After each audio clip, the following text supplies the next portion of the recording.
लेकर सरकार का बड़ा फैसला सामने आया है।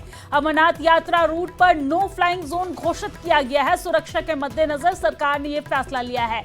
नो फ्लाइंग जोन में पहलगाम, बालटाल भी शामिल है। आपको जानकारी दे दें कि 1 जुलाई से 10 अगस्त तक नो फ्लाइंग जोन इसे घोषित किया गया है। सुरक्षा बलों की निगरानी पर फैसला लागू किया गया है। तो ये बड़ी जानकारी हम आप तक पहुंचा रहे हैं, जहां पर अमरनाथ यात्रा के मद्देनजर ये बड़ा फैसला लिया गया है। अमरनाथ यात्रा को लेकर सरकार ने ये बड़ा फैसला लिया है। अमरनाथ यात्रा रूट को नो फ्लाइंग जोन घोषित किया गया है। सुरक्षा के मद्देनजर सरकार ने ये बड़ा फैसला लिया है। नो फ्लाइंग जोन में पहलगाम, बालटाल भी शामिल है। आपको जानकारी दे दें कि इन इलाकों में 1 जुलाई से 10 अगस्त तक नो फ्लाइंग जोन घोषित किया गया है। सुरक्षा के मद्देनजर ये बड़ा फैसला लिया गया है। सुरक्षा बलों की निगरानी पर फैसला लागू किया गया है। आपको जानकारी दे दें कि सुरक्षा बलों की निगरानी पर फैसला लागू नहीं है।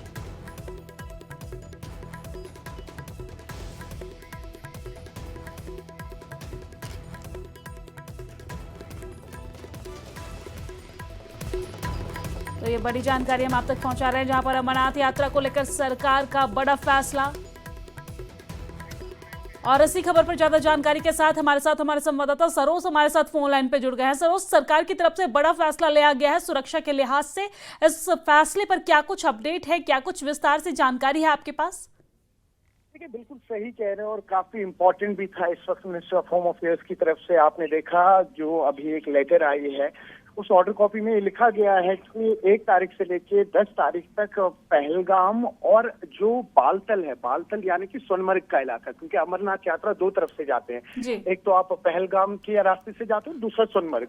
तो बालतल का इलाका जो है सोनमर्ग का, वहां पर भी नो फ्लाइंग जोन होगा और साथ ही साथ पहलगाम का भी जो इलाका है, जब यात्रा शुरू होगी तो नो फ्लाइंग जोन होगा। आपको बताते चले साथ ही साथ इस बार आपने देखा हर बार किस तरह से जब श्री अमरनाथ जी यात्रा शुरू होती है तो चॉपर सर्विसेज भी होती हैं, आप बखूबी जानते होंगे।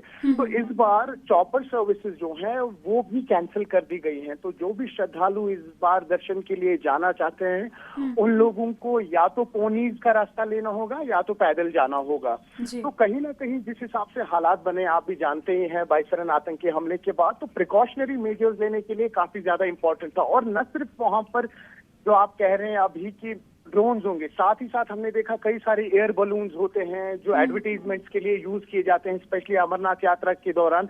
वो बलून्स भी यूज नहीं किए जाएंगे और ड्रोन्स तो बिल्कुल भी नहीं अलाउ किए जाएंगे। तो कहीं ना कहीं सिक्योरिटी मेजर्स को लेकर काफी ज्यादा इंपॉर्टेंट था, ताकि जो डिवोटीज है उनको भी एक सेंस ऑफ सिक्योरिटी मिले जब वो दर्शन के लिए जा रहे हों। जी सरोज, इसी बीच हम ये भी समझना चाहेंगे कि जो लोग जाने में सक्षम नहीं है, जो हेलीकॉप्टर से जाते थे, जो चॉपर से जाते थे, उनके लिए क्या व्यवस्था है? क्योंकि अब नो फ्लाइंग जोन है तो वो चॉपर से जा नहीं सकते हैं, और तो फिर उनके लिए क्या अलग व्यवस्था है, वो किस तरीके से जा सकते हैं?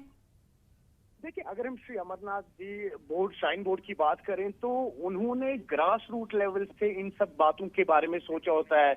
उसी के चलते हुए कई सारे जिन्हें हम पिट्ठू कहते हैं कि जिनमें आप लोगों को कैरी कर सकते हैं, जो कुछ ऐसे ज़ईफ़ बुजुर्ग होते हैं जो दर्शन पे जाना चाहते हैं लेकिन अब नहीं जा पाएंगे, तो पिट्ठू होते हैं, वहां पे पोनी सर्विसेज अवेलेबल होती है। तो कई सारी ऐसी सर्विसेज अवेलेबल रखी गई हैं जिसमें वो श्रद्धालु जो बाय फुट नहीं जा सकते हैं वो पोनी पे जाएंगे या पिट्ठूज में जाएंगे वहां पे उनको लेके। जी सरोज, बहुत शुक्रिया तमाम जानकारी साझा करने के लिए, हमारे साथ जोड़ने के लिए। तो अमरनाथ यात्रा को लेकर यह बड़ा फैसला लिया गया है, जहां पर अमरनाथ यात्रा को लेकर सरकार ने बड़ा फैसला लेते हुए अमरनाथ यात्रा रूट को नो फ्लाइंग जोन घोषित किया है। सुरक्षा के मद्देनजर सरकार ने यह फैसला लिया है। नो फ्लाइंग जोन में पहलगाम, बालटाल भी शामिल है। 1 जुलाई से 10 अगस्त तक नो फ्लाइंग जोन घोषित किया गया है।